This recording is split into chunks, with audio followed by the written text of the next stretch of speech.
มาเดินทุ่งนาส้มทงซ้ำคำเด้อดูทุ่งซ้ำคำกำลังตะเวนกำลังพาดภูอยู่ ยางเลาะทงเลาะทางนี่ละบ้าน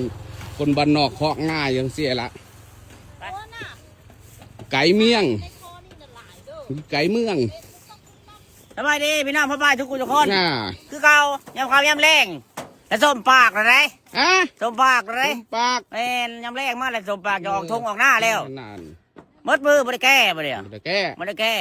เฉพาะตาบดำแม่นตาดำไปละแก้แล้วตาดำเลยเบ้ยเอาเลยยุ่งเป็น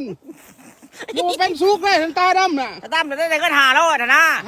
ยังว่ามาเห็นเงิน500มาขนาด500ไปชื่อยัง500ได้เป็น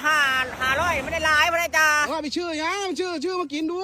ชื่อเม็ดบักพานกินนะอยู่หิมทงนี่กินคือแจ๊บเนาะบักกาจกให้เมียเบิ้งนะบักกาจกให้เมียเบิ้งเป็นยังมันสิยืดแล้วสิอดอีกอย่าปากดังเด้อสิไปหาน้าแก่ตะกันมาแรงเลยนะหาน้าแก่อยู่ใช้โธ่ย่างมาเลาะทงก็แล้วเท่านี้ล่ะเจ๊โอ้ตามทงตามแล้วแต่นะบนย่างเราทงหน้าหมดละมันได้แก้เขาไปแล้วก็จะขึ้นผู้ขึ้นพาหมดละขึ้นผู้อีกขึ้นผู้หมดละคนขยันมันเพี้ยนนี่ล่ะสิบ่ได้แจ้งผู้ใหญ่บ้านไปหาบ่ตีเลยด่าไว้รู้เรื่อง GPS ดิอะไรไปนี่แหละบ่ได้แก้กับบ้ากันบ่ได้แก้กับบ้าแก้หลายกับบ้าอยู่ทำนี่ละรอไปรอมาโอ้ยสบายดี